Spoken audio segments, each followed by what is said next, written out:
Wait, so Phantom Menace was 7, not 6, as I have typed here. Right, let's see. Yes, so number 5 is The Rise of Skywalker. Fair. I think. Number 6 is the Rise of I don't know. Number 5 is Revenge Yes, of the number 6, Rise of Skywalker. I think so.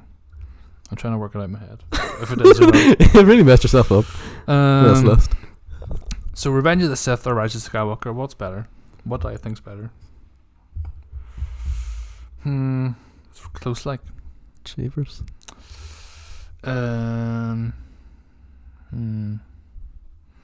No. So 11 Solo, 10 Rogue One, 9 Attack of the Clones, 8 Force Awakens, 7 Phantom Menace, 6 Rise of Skywalker, 5 Okay. Revenge of the Sith. Yep. Then number 4, no, Yeah, no, you're right now. that's right now. Yeah. Number 4 is The Last Jedi. Number 3, A New Hope. 2, Empire Strikes Back. And number 1, Return of the Jedi. Nice. So Phantom Menace is number 7. Yeah. So like in the middle, pretty much, ish. Below Revenge of the Sith.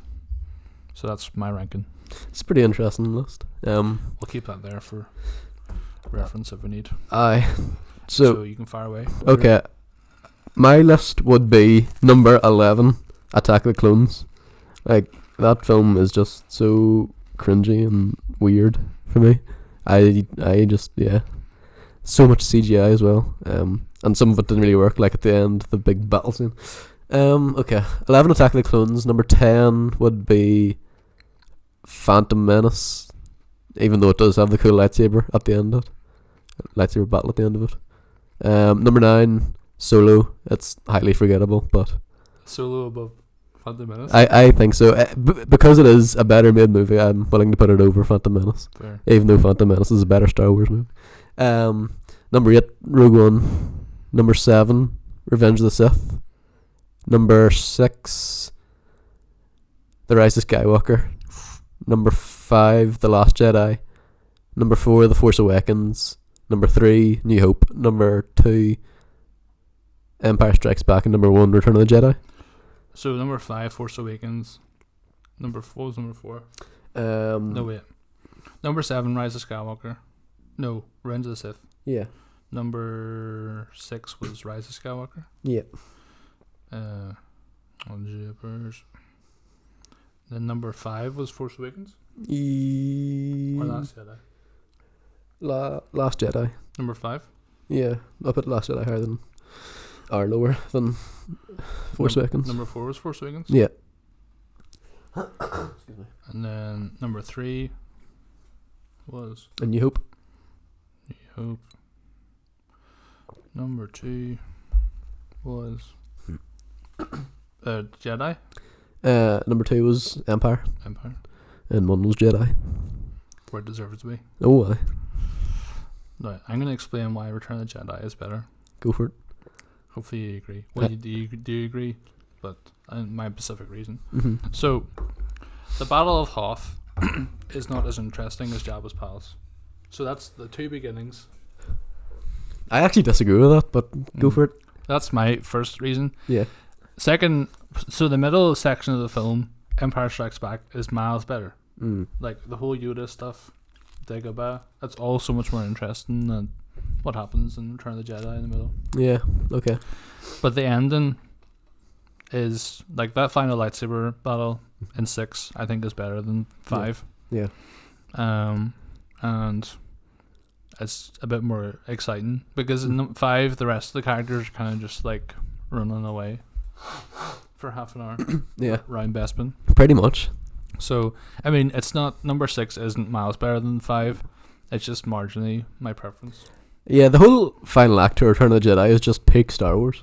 Like, it's got a space battle, and then with that is a lightsaber battle with Darth Vader, Luke, and Emperor Palpatine. Well, and then the ground battle on Endor with all the Ewoks. And apparently Ewoks were quite controversial when it came out, but Ewoks are great. Like,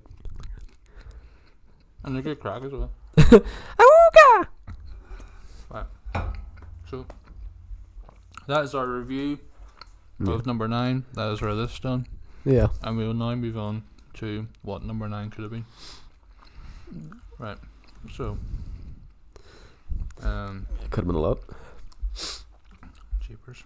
Where did this go? There it is. Like, if they just copied Return of the Jedi, it would have been a better movie.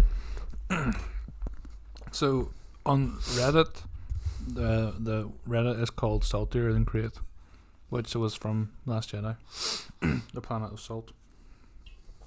So this person says, so shortly after release weekend, I've been corresponding with someone who worked closely on the production of Rise of Skywalker for one of the major companies, and I cannot disclose here.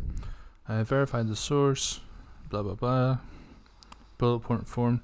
So basically, this guy knows someone who was involved with the film, and this person has told him all these things that are true.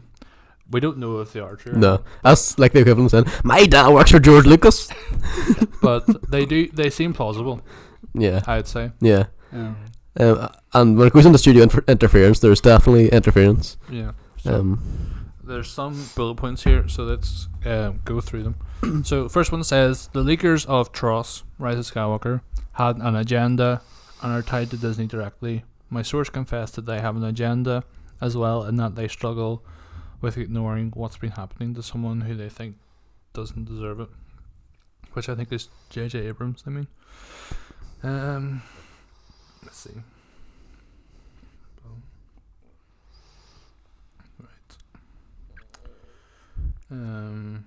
So it talks about the fact that J.J. Abrams brought back Mission Impossible and Star Trek, and now Star Wars, and apparently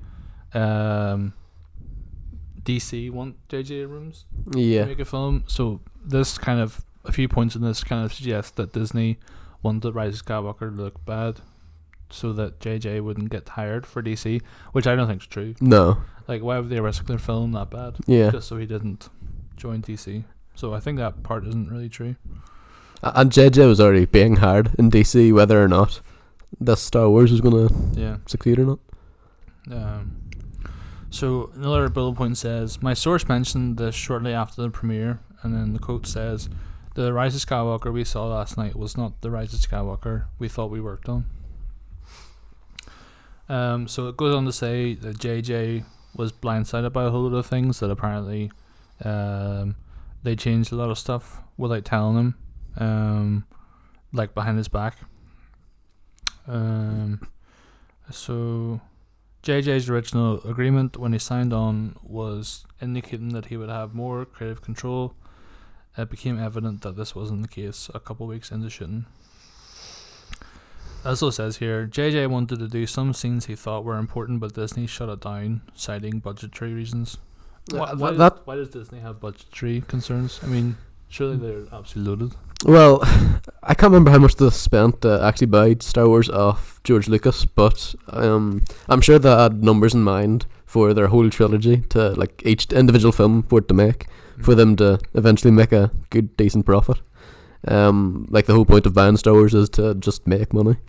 So I'm sure, like The Force Awakens hit 2 billion. Last Jedi was 1.5, and this is only just crossed 1.1 billion. Yeah.